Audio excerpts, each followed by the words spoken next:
10-minute cases, and just let us know if you want to save rebuttal time. The first case will be City of Miami Beach versus Miami Beach Fraternal Order of Police. Your Honor, Brian Koji with the firm of Allen Norton Blue here on behalf of the City of Miami Beach. I've got with me Mr. Donald Pappies with the City Attorney's Office and my colleague with Allen Norton Blue, Susan Potter Norton. If I would like to reserve 2 minutes for rebuttal. May it please the Court. In this case, the Circuit Court should have vacated the arbitration decision for two reasons. One, the issue on which the arbitrator based his decision was not subject to arbitral review. Two, in deciding the issue, he exceeded his authority. Here you have, Your Honors, you have two contracts between the parties. You have the collective bargaining agreement and you have a settlement agreement. The decision of the arbitrator was based on the settlement agreement. Well, paragraph 4 of that settlement agreement, it's only a 5-paragraph settlement agreement, specifically says, quote, FOP agrees for itself and on behalf of all bargaining unit members that this agreement and its terms, including the appointment of Estevez to Lieutenant of the Police, shall not be a basis in any way of any grievance. So right there, paragraph 4 of the settlement agreement, it says that that agreement can't be the basis for a grievance. And I take it you argued this question of arbitrability to the arbitrator. Throughout the proceedings, Your Honor, we took the position that this decision by the City of Miami Beach was not subject to review under either the CBA, the collective bargaining agreement, or the settlement agreement. So yes, that's been our position throughout. Is that the appropriate action to let the arbitrator rule on arbitrability, or would it have been more appropriate to go seek an injunction at the outset of the case to stop the arbitration? Certainly, Your Honor. The reason that we were in this predicament was because there are two issues. There were two agreements. The arbitrator obviously, arguably has that authority under the collective bargaining agreement to at least interpret and apply the CBA. And that's where this grievance was filed, under the collective bargaining agreement. So if we had done that, we would have exposed the City of Miami Beach to an unfair labor practice under Chapter 447 of the Labor Statute if we refused to arbitrate a grievance that on its face arises under the collective bargaining agreement. But in doing so, we obviously we did not want to waive that argument, so we preserved it. And indeed, throughout the course, we said this is not a you raised it. You said this should not be arbitrated. I think the question I have is whether it was under a lot of the controlling federal cases, which are persuasive. They're not binding on us, but they are persuasive. It seems to me that the injunction at the outset is preferable to waiting to modify after the arbitrator has rejected the argument against arbitrability. Your Honor, I think it was certainly not within our realm of thinking that the arbitrator would take the direction he did and find on one hand that this is not subject to review under the union contract, and on the other hand say we repudiated the settlement agreement. So in our view, those are inconsistent, but we would. So the concern that you had was that had you gone directly to the circuit court to try to stop the arbitration, that might have been considered an unfair labor practice, whether or not it was, but it might have been argued that it was. Right, Your Honor. There's a case law under the Public Employee Relations Act that if the employer refuses to arbitrate a claim and where there's any arguable basis for it, then we've committed unfair labor practice under Section 447. Okay, sorry to divert you from your main argument, but at the threshold, that struck me as unusual. Your Honor, and our argument is really twofold, but they're obviously related arguments. One, that there was no agreement amongst the parties to submit this claim to arbitration. That's where paragraph 4 in the settlement agreement specifically says the opposite. This settlement agreement cannot form the basis for a grievance. Secondarily, we think that arbitrator in going in the direction he did exceeded the scope of his authority because he did have some authority under the union contract. And the provisions of the union contract are very clear. If we look at that, it says Article 3 covers exactly what his authority is. It, first of all, in Section 3.1 defines a grievance as a dispute involving the interpretation or applications of the express terms of this agreement. Again, this agreement there being the union contract. It then goes on in section 3.4 and speaks to the authority of the arbitrator directly and says, this decision shall be based solely upon his interpretation of the meaning or application of the express terms of this agreement, again, the union contract, to the facts of the grievance presented. So in our view, once this arbitrator found, as he did in favor of the city, that under the union contract, this was not a reviewable decision, his authority ended. He could not take that next step and now say, but under the settlement agreement, I find I can reach this issue and decide it differently. The settlement agreement prevents that, and the only authority he has, or only arbitration clause in this case, comes out of the union contract. And so how do you reconcile paragraph 5 of the settlement with paragraph 4? Right. Paragraph 5 of the argument of the FOP is that the reference where the sentence in there is nothing in this agreement, the settlement agreement, shall be construed to prevent the filing of a grievance for any other contractual matter, including discipline. And was this construed to be an act of discipline?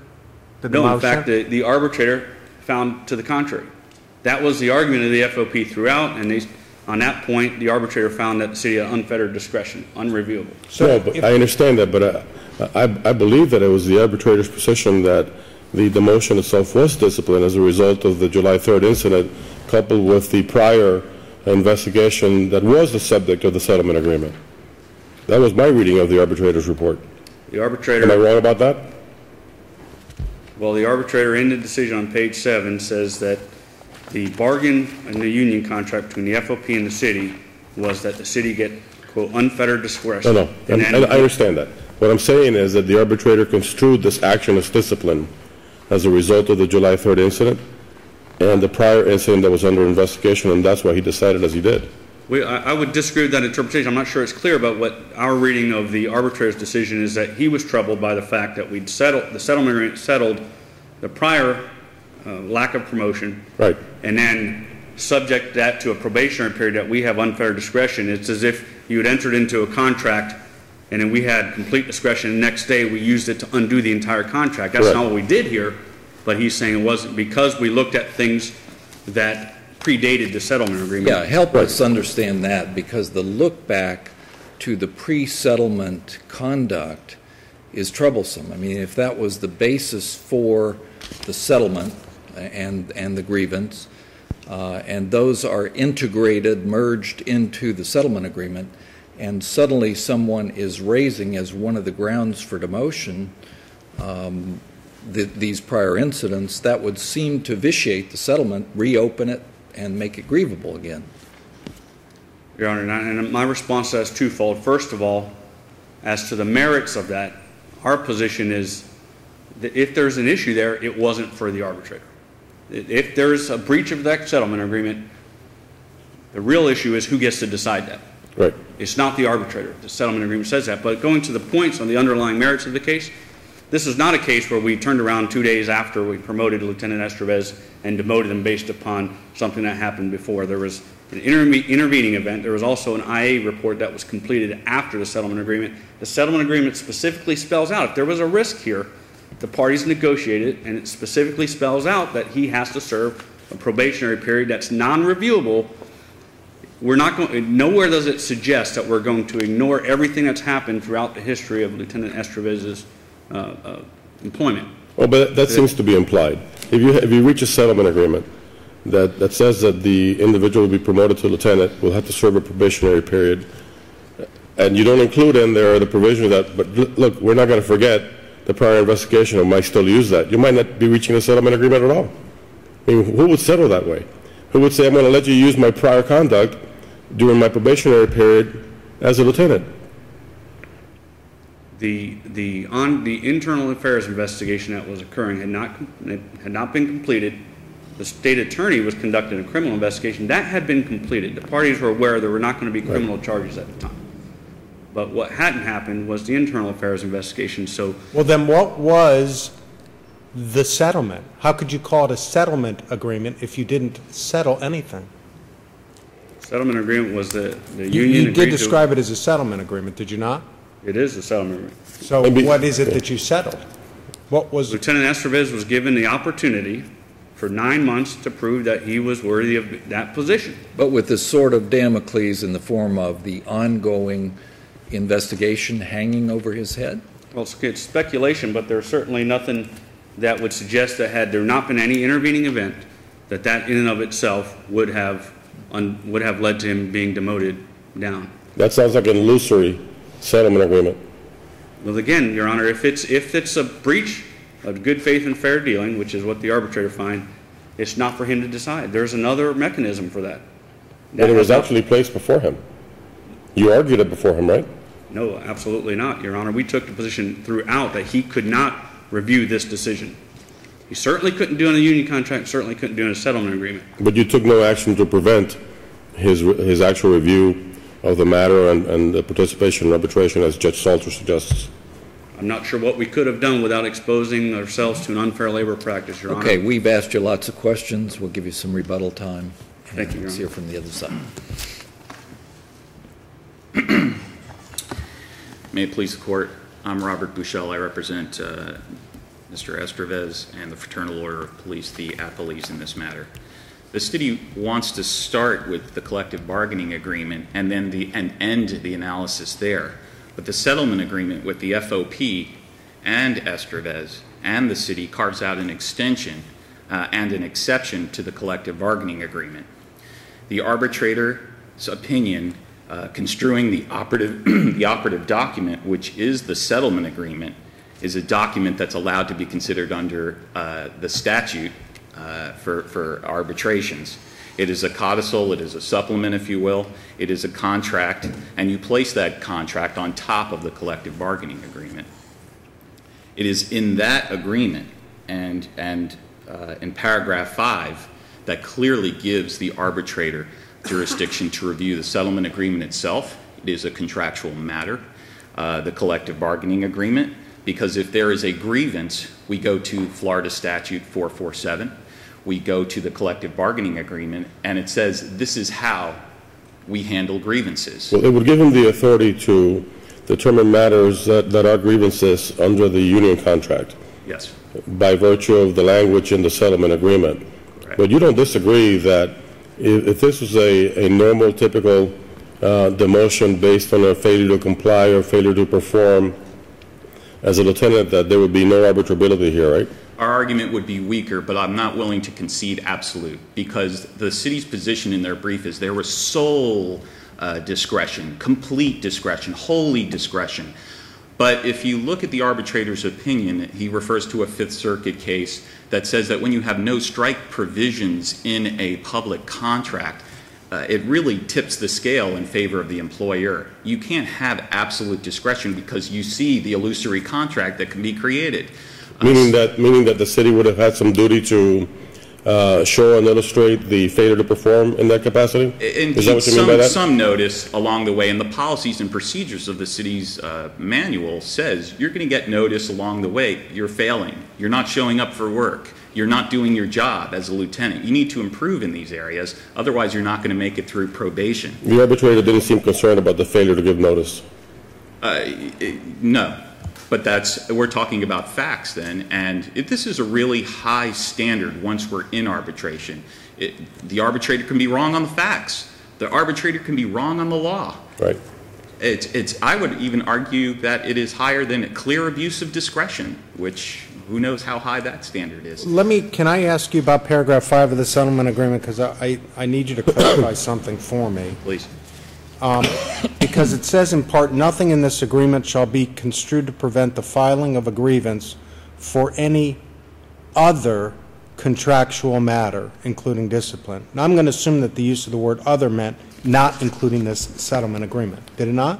I wouldn't, and I would disagree with that. You don't think that's a fair construction? I think this is a standard, although not artfully worded, jurisdiction to review of the settlement agreement. You can go to arbitrate. You can grieve a violation of this settlement agreement. Because if we look to the alternative... So then what did they mean by, what does the settlement agreement mean when it says nothing in this agreement shall be construed to prevent the filing of a grievance for any other contractual matter, including discipline? What does that mean? I think for any other contractual matter could mean breach of this agreement, good faith, implied covenant of good faith What and fair other dealing. contractual matter are they talking about? They mean this agreement? They mean this agreement, and they mean Well, then what every does other contractual matter mean?